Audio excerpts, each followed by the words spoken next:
Hello everyone, I welcome you back to Civil Spotlight. And in this lecture, L31B, we are going to discuss the numerical problems related to theory portion that we have read in L31A. So before beginning, this is all about me. I am here to guide you for the competitive exam. और अगर आपने अभी तक channel को subscribe नहीं किया है तो इसे सब्सक्राइब कर लीजिए और अपने दोस्तों के साथ शेयर कर दीजिए और इस वीडियो को ज़रूर लाइक कर दीजिए। आपका लाइक मिलेगा तो जब भी कोई चैनल को सर्च करेगा या कोई टॉपिक सर्च करेगा तो सिविल स्पॉटलाइट बाहर निकल के आएगा। So without any delay let's begin our lecture. तो क्वेश्चन स्टार्ट करने से पहले एक छोटी सी प्रैक्टिकल एप्लीकेशन हमें देखनी चाहिए परमेबिलिटी की। जैसा कि मैं सिविल स्पॉटलाइट पे कहता हूँ, हम सिर्फ इंजीनियरिंग सर्विस और गेट को समझेंगे ही नहीं, बस एक बार कोशिश ज़रूर करेंगे कि प्रैक्टिकली कैसे उन्हें अप्लाई भी किया जाता है। फॉर एग्जाम्पल, परमेबिलिटी का प्रैक्टिकल एप्लीकेशन क्या है? जैसे कि अर्दन डैम है। अर्दन डैम के अंदर सॉइल के अंदर जो छोटे छोटे पोर्स हैं उनके थ्रू वाटर पास होगा। तो यहाँ पे जो मैंने बनाया है ये पोर्स के थ्रू वाटर पास होकर डाउन स्ट्रीम पॉइंट पे जा रहा है। तो बेसिकली परमेबिलिटी की वजह से ही वाटर सॉइल यानी कि अर्दन डैम के अंदर से क्रॉस कर पा रहा है। इसका एक और बहुत बड़ी एग्जांपल है वेल्स। जैसे कि ट्यूब वेल हो या ओपन वेल हो, कोई सा भी वेल हो, उसमें से कभी भी जब वाटर को एक्सट्रैक्ट किया जाता है तो ऑन द स्पॉट वाटर का लेवल फेल हो जाता है। जैसे कि यहाँ पे आपको दिखा हो, यहाँ पे आपको पिक में ये दिख रहा है कि यहाँ पे एक ड्रॉडाउन लिखा हुआ है। ड्रॉडाउन इज बेसिकली कि वाटर का लेवल यहाँ था पूरे सिस्टम के अंदर, वेल्स में से जैसे ही वाटर निकाला तो इधर वेल के अंदर वाटर जो है नीचे गिर गया और इसके आसपास जो है जहाँ से वाटर सकआउट होता है वहाँ पे भी एक छोटा सा डिप्रेशन आ गया है। अब परमेबिलिटी का यूज़ क्या है? स्लोली विद टाइम जो ये पानी है जो ब्लू कलर में आपको दिख रहा है ये वापस से अपने ओरिजिनल लेवल पे चला जाएगा इस वेल के अंदर, यानी कि पानी फिल होते होते धीरे धीरे वापस से ये ओरिजिनल पोजीशन पे चला जाएगा। तो ये अंडरग्राउंड एप्लीकेशन हुई परमेबिलिटी की।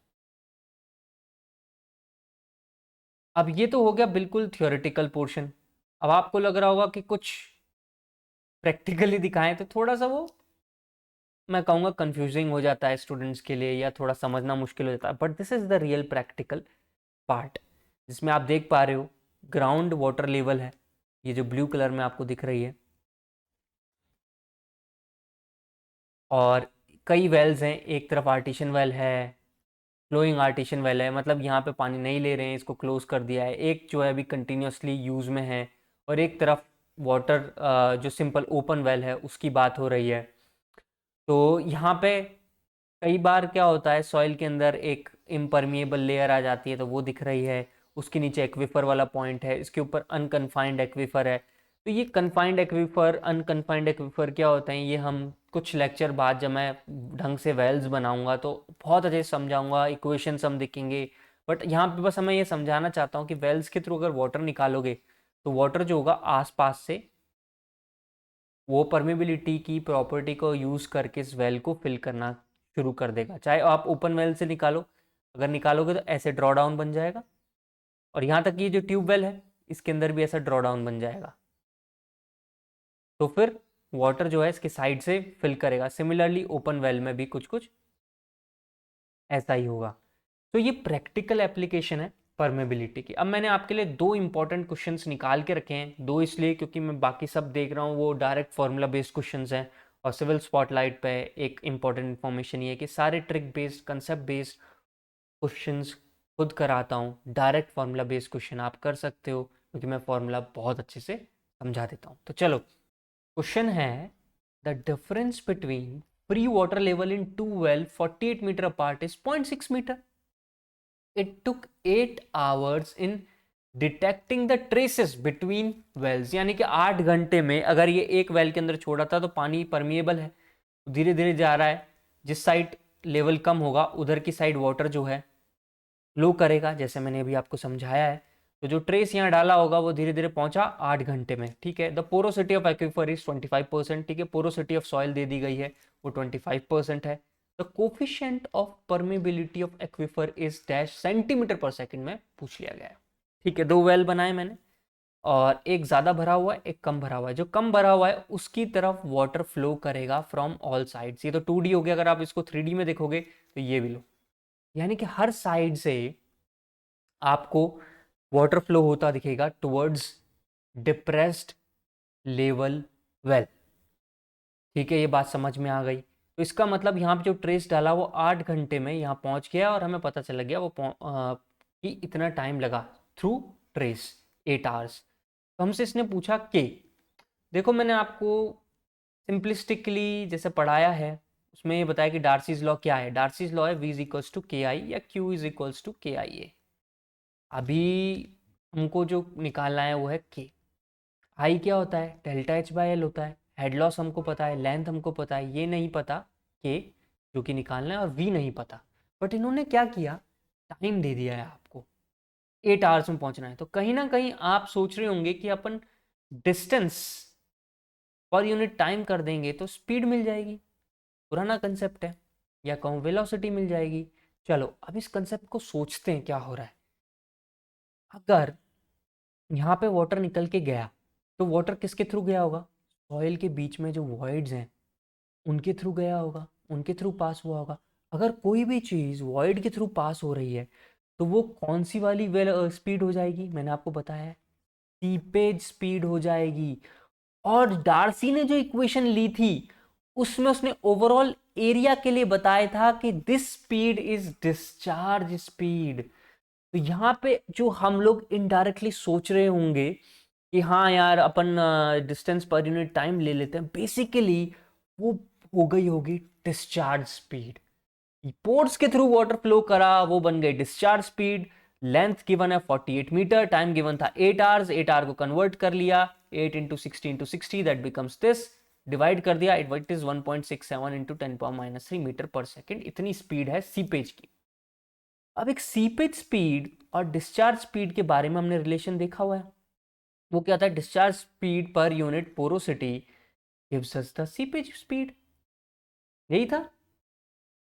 तो अब हम फॉर्मूले के अंदर डिस्चार्ज स्पीड निकालने के लिए जो n है, जो कि अभी हमको गिवन है परसेंटेज में 25%, it is basically in decimal is 0.25, multiply कर दोगे 1.6 इंटू 10⁻³ से, so it becomes like this.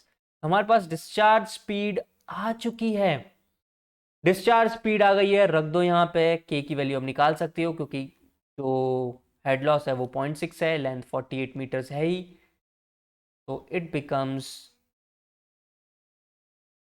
0.033 metre पर सेकेंड। और उसने किस में मांगा था, सेंटीमीटर पर सेकेंड में, तो कर दो 3.33 सेंटीमीटर पर सेकेंड। तो देखो ये क्वेश्चन मैंने आपके लिए इसलिए चूज किया है कि आपको एक छोटा सा कंसेप्ट समझ में आया कि जब ये लोग इनडायरेक्टली चीज़ों को देते हैं, नहीं लिखें, तो आप उसको कैसे समझे कि भाई ये डिस्चार्ज स्पीड है या सीपेज स्पीड है। तो आई होप मैंने इस क्वेश्चन से बहुत अच्छे से क्लियर कर दिया कि इनडायरेक्टली ये कहना चाहते हैं ये कौन सी स्पीड है, सीपेज। सीपेज स्पीड या सीपेज वेलोसिटी। एक और क्वेश्चन मैंने रखा है, वो ये है, due to rise in temperature the viscosity and unit weight of percolating fluid are reduced to 75% and 97%, taking other parameters constant, calculate the percentage change in coefficient of permeability। निकाल देंगे, क्या प्रॉब्लम है। इसको निकालने के लिए आपको वो फॉर्मूला याद करना पड़ेगा जो मैंने बताया है लास्ट लेक्चर में, वो K is equal to D10² gamma by mu E³/1 + E × C। Constant है, वॉइड रेशियो है, परकुलेटिंग फ्लूइड है, वही रखना है, बाकी सब चीज़ें तो कांस्टेंट है। ये D10 E³/1 + E और C ये सब कांस्टेंट हो गया। तो बेसिकली मैं कह सकता हूँ K is proportional to gamma W/μ। तो यही हो गया। अब इसके अंदर एक को रिड्यूस कर दिया गया 75% तक, जो कि है विस्कोसिटी, और यूनिट वेट है 97% तक। तो ठीक है, तो K1 हम कह सकते हैं प्रोपोर्शनल टू गामा W/μ। और क्योंकि जो नया फ्लूइड है, नई प्रॉपर्टीज की वजह से, नया फ्लूइड वही है, सिर्फ नया इसलिए हो गया है क्योंकि उसकी प्रॉपर्टीज में चेंज कर दिया गया है, तो मैं उसको कह देता हूँ K2। तो वो भी प्रोपोर्शनल रहेगा गामा डब्ल्यू और म्यू के, पर गामा डब्ल्यू बदल चुका है, कितना 0.97 हो चुका है टाइम्स दी ओल्ड वन, और म्यू जो है वो 0.75 टाइम्स हो गया, ये दोनों रख दिए। आप चाहो तो प्रोपोर्शनली कांस्टेंट डाल लेना, कह देना C1, इधर भी C1 आ जाएगा, इन दोनों का रेशियो ले लेते हैं, will get something. Ratio low K1 K2 का 0.77, यानी कि हमें K2 निकालना था आफ्टर टेम्परेचर राइज। K2 क्या हुआ, वो ये हो गया। मैंने ये क्वेश्चन क्यों चूज किया, और मैं अभी तो कह रहा था, ज्ञान दे रहा था आप लोगों को कि मैं सिविल स्पॉटलाइट पे है ना, ये डायरेक्ट फॉर्मूला नहीं कराता, ये तो छोटा सा बच्चों के लिए क्वेश्चन है। मैं कहूँ बिल्कुल है। देखो आज तक गेट में और इंजीनियरिंग सर्विस में ऐसा क्वेश्चन नहीं आया जिसमें इन्होंने बोला हो कि आपके परकोलेटिंग फ्लूइड की वजह से जो परमेबिलिटी है वो ये हो गई है, और अब आप इस परमेबिलिटी को यूज़ करके डिस्चार्ज स्पीड निकाल दो, सीपेज निकाल दो, या डिस्चार्ज ही बता दो थ्रू सॉइल। तो मुझे ऐसा लगता है कहीं ना कहीं जब गेट अब दिखेगा, चाहेगा कि नया क्वेश्चन इंट्रोड्यूस करें, तो वो इस टाइप के क्वेश्चन को उठाएगा और इसमें ऐड कर देगा कि जो नया के है इसके अकॉर्डिंग बताओ क्यू क्या हो रहा होगा। तो आप Q is equals to K2IA के थ्रू पता कर सकते हैं डिस्चार्ज क्या हो सकता है, या कुछ भी निकलवा सकता है, वो हेड लॉस निकलवा सकता है for a given length of soil. So I found this question important, तो I have discussed in here. अब हम नेक्स्ट लेक्चर में देखेंगे कि प्रैक्टिकली एंड थियोरेटिकली मैथमेटिकली कैसे के यानी कि परमिबिलिटी कोफिशिएंट को निकाला जाता है। चलो मिलते हैं फिर नेक्स्ट लेक्चर में। और अगर आपने अभी तक सब्सक्राइब नहीं किया तो सब्सक्राइब कर लो यार, इतना क्या तुम रुलाते रहते हो, इतना अच्छा अच्छा कंटेंट बना रहा हूँ। इसको लाइक ज़रूर करो, आपके लाइक से बहुत बड़ा फ़ायदा मिलता है, यूट्यूब इस वीडियो को ऊपर लेके आता है और जो नीडी स्टूडेंट्स हैं उन तक ये वीडियो पहुँचता है। Signing off, God bless you.